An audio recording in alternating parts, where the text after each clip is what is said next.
अस्सलाम वालेकुम नाज़रीन, आप देख रहे हैं हुसैन इकबाल का यूट्यूब चैनल और मैं हुई ईमान नवाज। हमारे साथ आज मौजूद हैं हुसैन इकबाल साहब और एतजाज़ नकी साहब।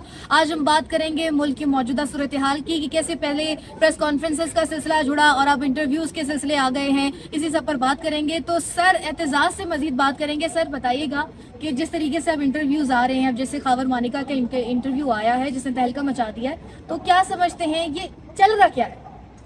जो चल रहा है वो आपके सामने हमारे सामने है, रेटिंग की गेम है और चल रही है। उसके लिए ज़ाहिर है इस नौयत के इंटरव्यूज जो है वो सामने आते हैं और उसमें ज़ाहिर है बहुत से फिर ये सवाल आते हैं। खावर मरेका साहब का इंटरव्यू ने के बाद मेरे ख्याल में बहुत से सवालात ने जन्म दिया है। आप लेकिन कुछ सवालात हैं जो कि इस मार्केट में गर्दिश कर रहे हैं। अब यहाँ पे हम किस सवाल को लेके आगे बढ़ेंगे ये मेरे हुसैन साहब बताएंगे हमें। इस तरह से आपने जिस तरह मैं आपसे यही सवाल करने लगा था कि जिस तरह आपने कहा कि ये रेटिंग की गेम है, आपको वाकई लगता है कि इससे रेटिंग ऊपर जा रही है? मुझे तो लगता है कि जो भी सहाफी इस तरह के गंद में, क्योंकि इस सहाफत का किसी जो एक अवामी मुफाद है उससे कोई ताल्लुक नहीं है, इसका कोई नेशनल इंटरेस्ट पे कोई फर्क नहीं पड़ता। ये सिर्फ एक बंदे की जात पर एक पर्सनल अटैक किए जा रहे हैं और अटैक पर अटैक किए जा रहे हैं जिसके पीछे कोई ना कोई मकसद है। वो भी सबको पता है कि वो मकसद क्या है। ये पाकिस्तान मुस्लिम लीग नून का एक वतीर आ रहा है शुरू से कि मरियम नवाज साहबा जो है वो इस्तेमाल करती रही हैं सहाफत को पहले भी, और उनकी कई कॉल्स भी जो है वो लीक हो चुकी हैं इस हवाले से कि जनाब किस सहाफी को क्या कहो कि वो हमारे हक में बोलता रहे या ना बोलता रहे। तो आपसे मेरा यही सवाल है कि क्या आपको लगता है कि जिस तरह इंटरव्यू देने वाले को मजबूर किया जा रहा है, इंटरव्यू लेने वाले को भी मजबूर किया जा रहा है फिर जाके कि वो इंटरव्यू कर रहे हैं, क्योंकि जिस तरह के सवाल उस दिन शाहजाद साहब ने किए हैं वो सुनने को काबिल तो नहीं।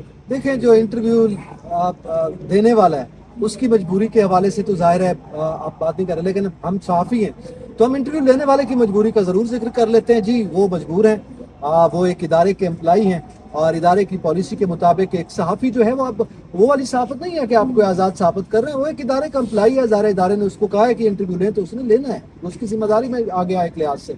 अच्छा, दूसरा, अब क्या ये एथिक्स के अगेंस्ट है कि नहीं है, या अखलाकी था कि नहीं था, जो सवालात उठाए गए वो सही थे या नहीं थे। एक ज़माना था जब सहाफ़ती इक़्तिदार हुआ करती थी, उस वक्त ये कहा जाता था कि इस किस्म की जो बात है, जो ज़ातियात पर गुफ्तगू है, उसे येलो जर्नलिज्म का नाम दिया जाता था। और आमतौर पे हम कहते थे कि दोपहर में ऐसे अखबार छपा करते थे जिसमें येलो जर्नलिज्म होती थी और उसमें ज़ाती चटपटी सी खबरें होती थी और लोग जो है ना वो उसको। तो अब ज़ाहिर है एक प्राइम टाइम के ऊपर, एक बड़े चैनल के ऊपर एक इस तरह का इंटरव्यू आना, यकीनी तौर पर उसने एथिक्स पे सवालात भी खड़े किए और फिर जो लाइन रखी गई है उसमें हम ये कह सकते हैं कि टारगेट किया गया। टारगेट करने वाली जहाँ तक बात है वो तो पहली दफ़ा नहीं है। पॉलिटिकली आप टारगेट करते हैं, आप मैनेज करते हैं इंटरव्यूज़ को, और सहाफ़ी जो हैं जैसे अभी आपने कुछ हवाले दिए हैं वो किए जाते हैं। वहाँ तक तो चले आप किसी हद तक बात कर लेते हैं। किसी की ज़ाती ज़िंदगी में क्या हुआ और क्या नहीं हुआ वो उसका और उसके खुदा का मामला है। और फिर जैसे मानिका साहब आप तशरीफ़ ले आए हैं तो उस पर परवेज़ इलाही साहब ने जो कमेंट किया था, उन्होंने कहा कि ये फिर जब प्राइम मिनिस्टर थे इमरान खान साहब, उस वक्त ये बात कर लेते। 6 साल बाद, हाँ 6 साल बाद आपको आज याद आया है। तो आप अगर इतने ब्रेव थे और आपको उस वक्त मतलब बहुत से ऐसे अल्फाज इस्तेमाल जो मैं अवॉइड कर रहा हूँ कि आप उस वक्त ये कर लेते, देख लेते, आप इंटरव्यू दे।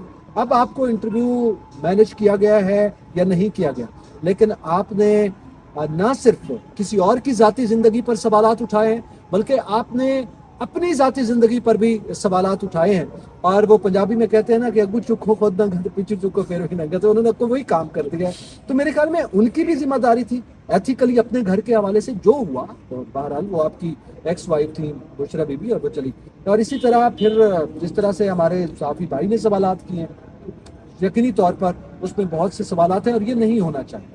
अच्छा ईमान, आपकी तरफ में आते हैं। हुसैन, जैसे आपने एतजाज़ सर से सवाल किया ना कि क्या एंकर की मजबूरी थी, तो जैसे अभी एतजाज़ सर ने कहा कि मैं कुछ अल्फाज लेने से अवॉइड कर रहा हूँ, तो वो तो वाज़े कर रहा है कि एंकर की मजबूरी ही होती है कि जो वो कुछ वर्ड्स भी नहीं बोल सकता या कुछ इस तरह के इंटरव्यूज़ भी प्री प्लान्ड होते हैं जो वो लेने पे मजबूर हो जाता है। और मेरा ख्याल है कि जो भी रिसेंट इंटरव्यू आया खावर मानिका का वो भी इसी तरह था। ये वही खावर मानिका साहब हैं जिन्होंने पहले अपनी बेगम के बारे में ये कहा कि वो नेक और फारसा खातून है, लेकिन एकदम से पता नहीं कहाँ से बंदूक उनके सर पर आके तान दी गई कि इस तरह के बयान आते। और वो अवाम बेवकूफ़ नहीं है हुसैन, जो एक सीधी सी बात है कि अवाम बेवकूफ़ नहीं, अवाम को बेवकूफ़ बनाए कि बहुत ज़्यादा औचित्य कंडे अपनाए जा रहे हैं कि अवाम बेवकूफ़ बन जाए, लेकिन अवाम बेवकूफ़ नहीं बनेगी अब। अच्छा, बाकी अब आपसे मैं पूछता हूँ, एक और इंटरव्यू के बड़े चर्चे हैं, कल से ट्विटर पे टॉप ट्रेंड रहा है کہ سنا ہے ملک ریاض صاحب کو ملک بھی ریاض جو ہے وہ میدان میں اتارا جا رہا ہے، اور وہ بھی عمران خان صاحب پر اور بشرا بی بی پر، اور جو سابق چیف جسٹس رہے ہیں ثاقب نثار صاحب، ان کی کرپشن کے جو ہے وہ پول شول کھولیں گے. اور ملک ریاض صاحب وہی پرسنالٹی ہیں جن کا ایک انٹرویو شاید لیک ہو چکا ہے پہلے، کہ وہ کس طرح پلانٹڈ انٹرویو دیتے ہیں، وہ جو شاید مہر بخاری اور مبشر لقمان صاحب نے انٹرویو کیا تھا، اور وہ جو سارے معاملات جو فون کال سامنے باہر آئیں. تو آپ کو کیا لگتا ہے کہ اس طرح انٹرویو پہ انٹرویو کروا کر اور جو اسکرپٹ یہاں پہ دیا جا رہا ہے، اس کا عمران خان صاحب کی مقبولیت پہ کوئی فرق پڑے گا؟ لوگوں کے دلوں سے عمران خان کی محبت کو نکالا جا سکتا ہے یہ سب؟ مجھے نہیں لگتا کہ ان سب چیزوں سے فرق پڑے گا، کیونکہ اتنی انہوں نے ایک کام چلایا تھا کہ جی پریس کانفرنس کر کے لوگوں کو ہٹا لیں گے، اس کے بعد اب انٹرویوز کا سیزن انہوں نے آن کر دیا. لیکن آپ نے دیکھا کہ جتنے بھی کام انہوں نے کیے ہیں اس سے پاپولیرٹی مزید بڑھی ہے پی ٹی آئی کی. حالانکہ ایک مطلب چیئرمین پی ٹی آئی جو ہیں وہ اس وقت جیل میں ہیں، ان کے وائس چیئرمین جیل میں ہیں، صدر جیل میں بیٹھے ہوئے ہیں. اس کے باوجود پی ٹی آئی اس وقت اتنی طاقتور جماعت بن گئی ہے کہ اسے جیل میں بیٹھ کے بھی کسی اتحاد کی ضرورت نہیں ہے. باقی کبھی صبح ہوتی ہے شام ہوتی ہے، اتحاد کے لیے در بدر کی ٹھوکریں کھاتے ہیں اور ادھر ادھر منتیں کرتے ہیں کہ بس کسی طرح ہم اقتدار کی کرسی مل جائے. تو میرا خیال ہے کہ عمران خان کا صرف نام ہی کافی ہے، اور عمران خان کا بلے کا نشان ہی کافی ہے. اسی پہ وہ جس بھی لڑکے کو یا جس بھی انسان کو اس وقت الیکشن میں کھڑا کریں گے نا، وہ اکثریت سے جو ہے وہ جیت جائے گا. مجھے نہیں لگتا کہ یہ سب چیزیں پی ٹی آئی کی پاپولیرٹی پہ کوئی بھی افیکٹو ہوں گی، کچھ بھی نہیں افیکٹ ہونے والا ہے. جی جیسے آپ نے کہا کہ عمران خان کا نام ہی کافی ہے اور بلے کا نشان ہی کافی ہے، تو یہ دونوں چیزیں اس ٹائم کافی خطرے میں ڈالی جا رہی ہیں. بلے کے نشان بھی جو ہے وہ کھٹائی میں ڈال دیا گیا کہ 20 دن بعد اس کا فیصلہ ہوگا، اور عمران خان صاحب کا تو جو پہلے بھی صورتحال ہے ان کی کہ وہ کیس پہ کیس ڈالے جا رہے ہیں، وہ بھی آپ لوگوں کے سامنے ہیں سارے. باقی صاحب آخر پہ آپ سے بھی ایک پوائنٹ لوں گا کہ ملک ریاض صاحب کا جو انٹرویو ہے اس کے بارے میں یہ جس طرح کہ اس کے مندرجات آ رہے ہیں، اور بہت سی چیزیں جیسے لگتا ہے جیسے انٹرویو لیک ہو چکا ہے نا پہلے، اور کیا کیا وہ کہیں گے جناب. اور اس میں جو ایک مزے کی بات میں نے پڑھی سوشل میڈیا پہ، اس میں یہ لکھا گیا جناب کہ ملک ریاض صاحب کی بیٹی کو اغوا کر کے رکھا گیا پرائم منسٹر ہاؤس میں، اور اغوا برائے تاوان کا مطالبہ کیا گیا. یہ بھی کچھ اس طرح کی باتیں بھی اس انٹرویو میں آئیں گی. تو آپ کو کیا لگتا ہے کہ یہ انٹرویو جو ہے وہ کیا کتنے اثر انداز ہو سکتے ہیں؟ دیکھیں وہی بات ہے جیسے ایمان نے کہا، اثر انداز ہونا تو ظاہر ہے جو ورکر ہے پی ٹی آئی کا اس پہ اس کے کوئی اثرات مرتب نہیں ہوں گے. ورکرز کتنا ہے یا ایون کہ جو محبت رکھتا ہے، ہمدردی رکھتا ہے پی ٹی آئی کے ساتھ، وہ کتنے ہیں وہ آپ کے سامنے ہیں، ہم سب کے سامنے ہے، سوشل میڈیا بھی اس پہ بتا رہے ہیں. اچھا اب ملک ریاض صاحب کا انٹرویو جو ہے وہ آپ بھی مسکرائے ہیں، یہ بھی مسکرائے ہیں، تو بڑی میننگ فل سی مسکراہٹ ہے. میرے خیال میں ہمارے ویورز بھی اس پہ مسکرائیں گے کہ ملک ریاض صاحب جو بتائیں گے. کیا پہلے تو باقی سب چیزوں کو آپ سائڈ پہ کر دیں، جو ملک ریاض صاحب خود بتائیں گے ان کی اپنی کریڈیبلٹی کیا ہے، وہ کس کس کے ساتھ نہیں رہے، انہوں نے کس کس کو فیسیلیٹیٹ نہیں کیا.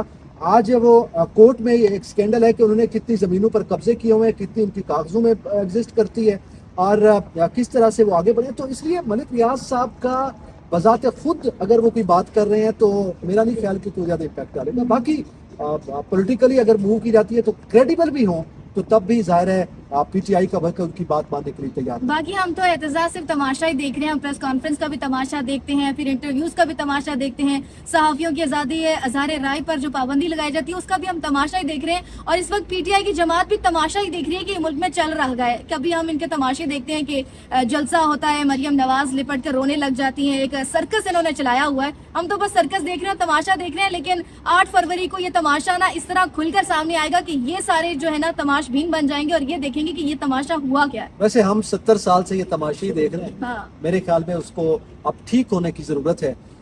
ظاہری طور پر سب ایک ہی بات کر رہے ہیں کہ اسے ٹھیک ہونے کی ضرورت ہے، مگر خود سب اسی تماشے کا حصہ ہے. بالکل ایسا ہی. ناظرین آج کی ویڈیو سے اتنا ہی. اگر آپ کو ہماری ویڈیو پسند آئی ہوئی تو لائک، شیئر اور سبسکرائب کیجیے گا. اللہ نگہبان.